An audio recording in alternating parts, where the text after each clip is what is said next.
കേരളത്തിലെ ഒരു കൂട്ടം കോൺഗ്രസ് നേതാക്കളും ഒരുമിച്ച് മുഖ്യമന്ത്രിക്ക് നേരെയും CPIM-ന് നേരെയും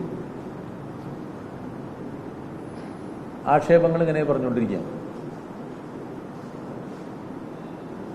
എല്ലാ കോൺഗ്രസ് നേതാക്കന്മാരും ഒരുമിച്ച് ഒരേ സ്വരത്തിൽ ഈ ആക്ഷേപങ്ങൾ ഉന്നയിക്കുന്നതിൽ സ്വാഭാവികമായിട്ടും ഒരു ഗൂഢാലോചന അതിൽ തന്നെയുണ്ട്. കേരളത്തെ സംബന്ധിച്ചിടത്തോളം ഹിന്ദുത്വ വർഗീയ ശക്തികൾക്കെതിരായിട്ട്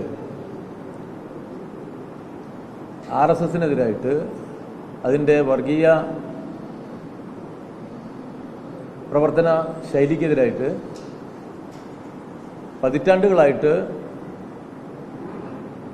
പ്രതിരോധം തീർത്ത പ്രസ്ഥാനമാണ് CPIM.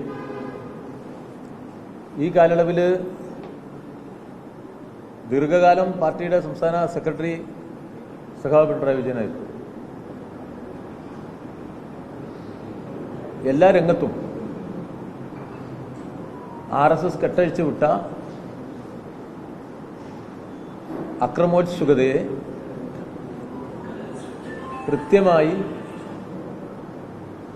പ്രതിരോധിച്ച് തോൽപ്പിച്ചതാണ്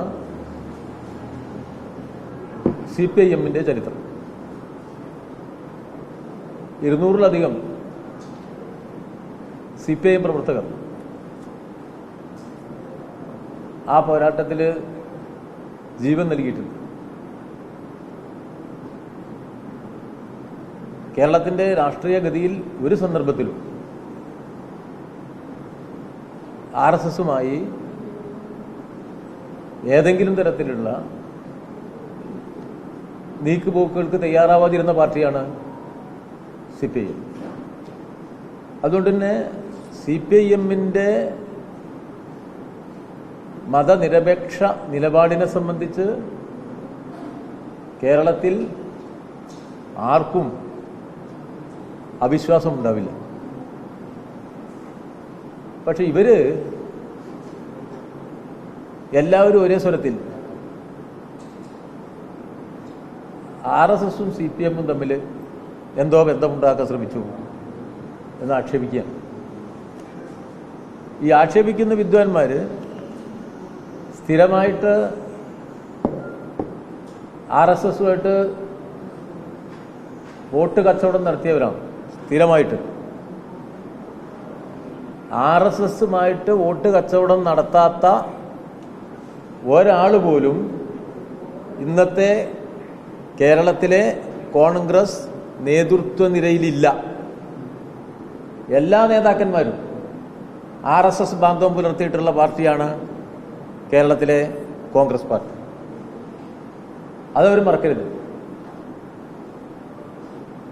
ഇപ്പൊ ഇവിടെ ഒരു BJP സ്ഥാനാർത്ഥി തൃശ്ശൂർ ജയിച്ചല്ലോ. ആ സ്ഥാനാർത്ഥി ജയിച്ചപ്പോൾ കോൺഗ്രസിന്റെ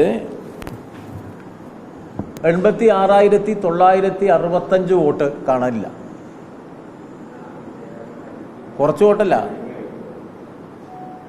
ഈ വോട്ട് കോൺഗ്രസ് അങ്ങോട്ട് കൊടുത്തതാ, കോൺഗ്രസ്സുകാരങ്ങോട്ട് കൊടുത്തതാ. അതിൻ്റെ ഉത്തരവാദിത്വം CPM-നാണോ? അതല്ലേ സഖ്യം?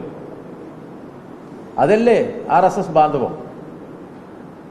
അത് ഞങ്ങളുടേതല്ല, അത് കോൺഗ്രസിൻ്റെതാണ്.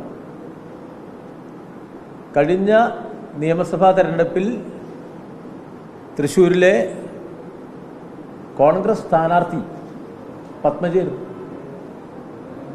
കേരളത്തിൽ തൃശ്ശൂരിൽ BJP അക്കൗണ്ട് തുറന്നു എന്ന് പറയുമ്പോൾ അതിൻ്റെ പ്രധാന കോൺട്രിബ്യൂട്ടർ ആരാ?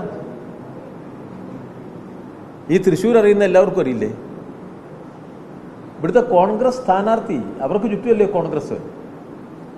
ഇവിടുത്തെ കോൺഗ്രസിന്റെ KPC-യിൽ നിന്നും തൃശ്ശൂർ ജില്ലയുടെ ചാർജ് ആർക്കായിരുന്നു? പത്മജയ്ക്കല്ലേ? അവരൊരു തവണയാണോ സ്ഥാനാർത്ഥിയായത്? പലതവണ സ്ഥാനാർത്ഥിയല്ലേ? അങ്ങനെ തൃശ്ശൂരിലെ കോൺഗ്രസിന്റെ മുഖം എന്ന് പറഞ്ഞാൽ ആരാ? കരുണാകരനായിരുന്നു, നമുക്കെല്ലാം അറിയാം. അദ്ദേഹത്തിന്റെ മക്കളാണ് മുരളിയും പത്മജിയും. അവരെല്ലാം ഇവിടെ മാറി മാറി മത്സരിച്ചുകൊണ്ടിരുന്നു. തെരഞ്ഞെടുപ്പിന് തൊട്ടു മുമ്പ് പത്മജയെ BJPക്ക് ദാനം ചെയ്താരാ? കേരളത്തിലെ കോൺഗ്രസ് അല്ലേ? AK ആന്റണിയുടെ മകൻ ഏത് പാർട്ടിയുടെ സ്ഥാനാർത്ഥിയായിട്ടാണ് മത്സരിച്ചേ? കോൺഗ്രസിന്റെ സ്ഥാനാർത്ഥിയായിട്ടല്ലേ? കേരളത്തിലെ എത്ര കോൺഗ്രസ് നേതാക്കന്മാരാണ് BJPയിലേക്ക് പോയത്? ഇന്ത്യയിലാകെ എത്ര കോൺഗ്രസ് നേതാക്കന്മാരാണ് BJPയിലേക്ക് പോയത്? ഒക്കെ ചരിത്രത്തിന്റെ ഭാഗം, ഞാൻ അതിലേക്ക് പോകുന്നില്ല.